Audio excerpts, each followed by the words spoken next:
Kang Deddy Mulyadi. Selamat malam Kang Deddy. Selamat malam, Sampurasun. Terima kasih sudah hadir. Politisi karir, pernah di DPRD, 2 kali jadi bupati, di Golkar juga pegang kekuasaan. Apa kira-kira yang akan beda nanti di Senayan dengan pengalaman karir politik yang sudah panjang? Ya, yang beda di Senayan adalah persiapan diri saya menghadapi sebuah dunia yang tidak saya alami. Yaitu dunia ruangan yang AC-nya katanya sangat dingin. Karena saya selama ini bekerja di lapangan, rumah saya tidak pakai AC, ruang kerja saya tidak pakai AC. Dan saya orang yang sangat anti terhadap sesuatu yang dibuat-buat. Jadi seneng yang alami. Jadi hal yang saya siapin hari ini adalah menyiapkan mental saya menghadapi serbuan angin yang tidak bisa saya tolak. Itu angin. Mental dan mantel kata Kade. Tapi saatnya disponsori Pak Irwan Hidayat kayaknya ini. Tapi yang jelas pertarungan elitnya juga akan lebih kencang dong? Atau sudah biasa juga itu? Ya kita kan kalau persoalan bertarung, berargumentasi, kemudian membangun gagasan-gagasan tentang Indonesia, itu sudah biasa kita. Kemudian bergaul dengan dunia politisi kan dunia kita dalam keseharian. Bergaul dengan masyarakat juga dunia kita dalam keseharian. Nah, yang paling harus kita siapkan adalah mentality. Mentality kita untuk gagasan-gagasan kita ditolak orang, didebat orang dalam setiap saat. Karena selama ini kan jadi kepala daerah, gagasannya selalu diterima, pikiran-pikirannya oleh para pegawainya. Walaupun gagasan saya sering diserang oleh orang-orang yang tidak suka dengan pikiran dan gagasan saya yang terlalu original kesundaan.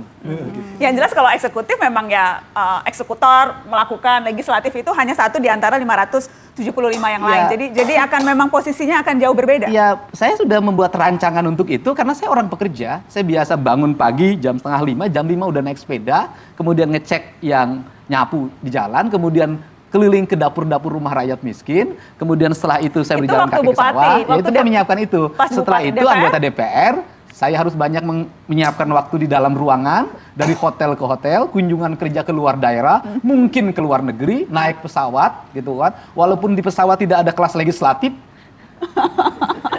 adanya kelas eksekutif. Nah, tetapi setelah itu juga saya sudah membuat rancangan bahwa Jumat, Sabtu, Minggu hari saya harus tetap berkunjung ke masyarakat dalam setiap saat. Itu yang membuat saya bahagia sebenarnya. Karena sudah ada plan untuk tetap berada di tengah-tengah masyarakat. Bukan sudah ada plan, memang harus. Harus. Kang, saya ingat nih, kan Ketua DPRD di Jawa Barat juga. Ketua DPD Golkar Provinsi Ketua Jawa DPD Barat. Golkar Provinsi Jawa Barat. Ada yang menarik ketika kemudian Kang Deddy sempat bilang ada persyaratan nyentrik terkait penjaringan caleg. Tidak boleh menceraikan istri setelah terpilih tanpa alasan yang kuat. Tidak boleh nambah istri tanpa persetujuan istri tua. Ya, betul itu. Jadi ini juga komitmen. Komitmen. Kenapa sampai harus tidak boleh poligami anggota DPR? Ya, tapi nggak mau nyebut ya. Saya ini kan gaul dengan teman-teman anggota legislatif, nggak usah sebutin di mana gitu kan. Saya juga pernah jadi anggota kebiasaannya DPR nambah istri ya? 2 tahun. Ya memang banyak yang tadinya baik ketika jadi DPR menjadi lupa sama istrinya. Itu sehingga saya melihat selalu ngasih tahu ke teman-teman, kamu waktu nyalon itu susah sama istri tua, kalungnya dijual. Saya bilang kan, punya sawah 3 petak aja digade. Masa udah jadi yang enak bini muda? Saya bilang zolim, jangankan menyayangi rakyat, menyayangi istri aja nggak bisa. Jadi itu. Hari ini kami melaporkan Gubernur Jawa Barat Deddy Mulyadi ke Bareskrim Polri. Ya, teman-teman, selamat datang kembali di channel ini. Di sini dikatakan bahwa orang tua murid adukan Deddy Mulyadi ke Bareskrim soal siswa dikirim ke barak militer. Ya, teman-teman, ya program Deddy Mulyadi ya sebagian ada yang setuju dan juga ada yang tidak setuju dengan program ini, teman-teman. Ya, karena Deddy Mulyadi ya membawa atau memberikan anak-anak yang nakal itu ke barak militer untuk dididik dan dibina.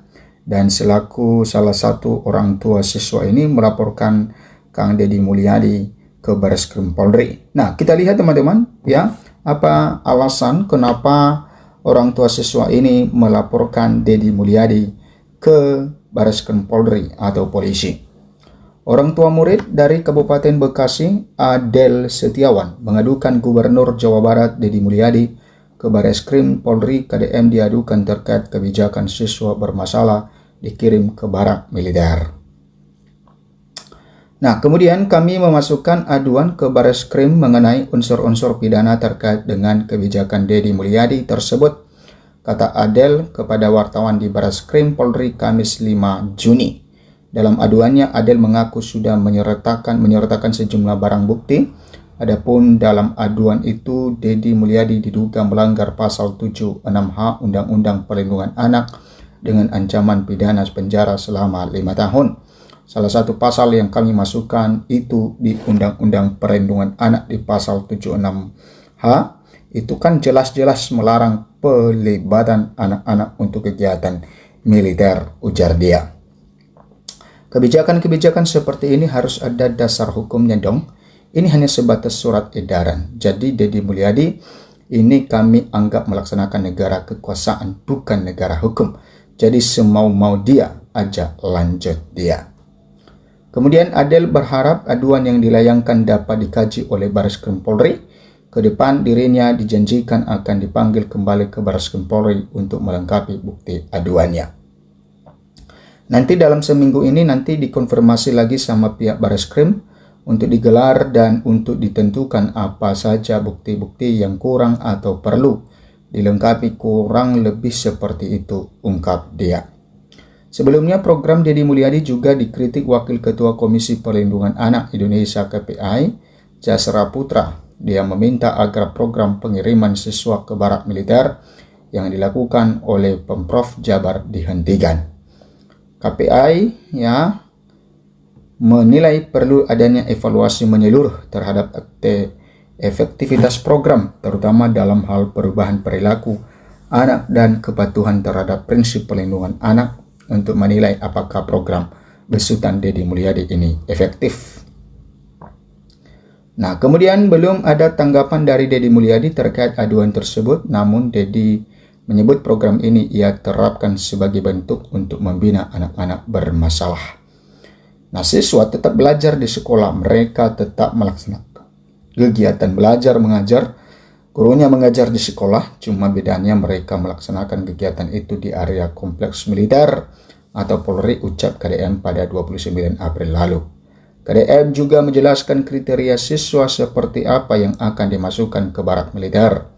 Kriteria siswanya tukang tawuran, tukang mabuk, tukang main Mobile Legends, yang kalau malam kemudian tidurnya tidak mau sore, ke orang tuanya melawan, melakukan pengancaman, di sekolahnya bikin ribut, bolos terus, dari rumah berangkat ke sekolah pas sekolah nggak nyampe.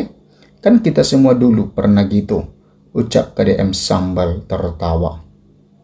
Nah, tak hanya yang bermasalah, anak-anak yang melanggar jam malam juga akan dimasukkan ke barak militer untuk dibina. Nah, siswa yang melanggar aturan jam malam akan didata dalam sistem aplikasi yang nanti akan mendapatkan surat peringatan dari kepala sekolah. Laporan dari polisi, laporan dari Babin Kamtimas, Babinsa, laporan dari kepala desa, RT RW nanti masuk ke sistem aplikasi kita. Sehingga nanti di peta data Kepala Dinas Pendidikan Provinsi itu sudah terbaca setiap hari ada berapa anak yang bolos, yang sakit, dan anak yang malamnya itu begadang. Itu nanti ada petanya, ujar KDM. Nah, teman-teman, tentu program atau kebijakan Kang Deddy Mulyadi, sebagian besar masyarakat warga Jawa Barat merespon hal ini dengan baik, maka ada juga sebagian yang menentang akan hal ini. Dan kita tahu banyak yang tidak suka dengan program seperti ini. Katanya itu sudah di luar jalur katanya.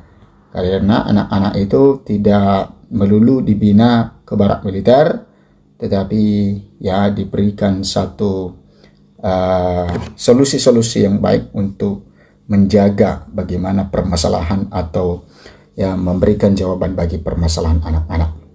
Orang tua laporkan Deddy Mulyadi ke Bareskrim karena kirim anak-anak ke barak militer.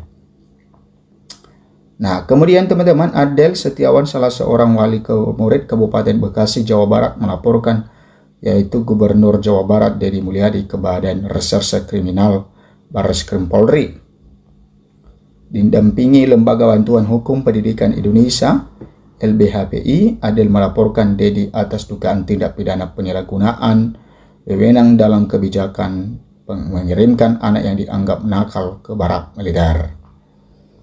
Nah, kemudian teman-teman, ya, kami sudah selesai membuat laporan atas Gubernur Jawa Barat Deddy Mulyadi di Mabes Polri siang ini, kata Direktur Eksekutif LBHPI J.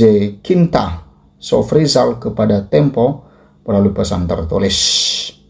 Dia menyatakan laporan tersebut telah diterima Bareskrim per hari ini dengan model pengaduan masyarakat, sehingga untuk saat ini laporan yang diajukan belum ditingkatkan menjadi laporan polisi atau LP. Kemudian program Deddy Mulyadi mengirim anak ke barak militer dilakukan terhadap anak yang dianggap nakal. Deddy mengatakan program di barak militer tersebut adalah bentuk pendidikan karakter untuk anak. Adapun program tersebut pertama kali diimplementasikan pada Kamis 1 Mei 2025 lalu. Kebijakan yang digagas mantan Bupati Purwakarta itu menyasar peserta didik dengan perilaku khusus seperti tawuran, merokok, mabuk, hingga pengguna knalpot berang. Nah, ini teman-teman tentang aduan dari masyarakat mengenai program Deddy Mulyadi ini mengatasnamakan masyarakat, dan tentu di dalam hal ini kita menunggu apakah nantinya Deddy Mulyadi dipanggil oleh polisi atas laporan seperti ini.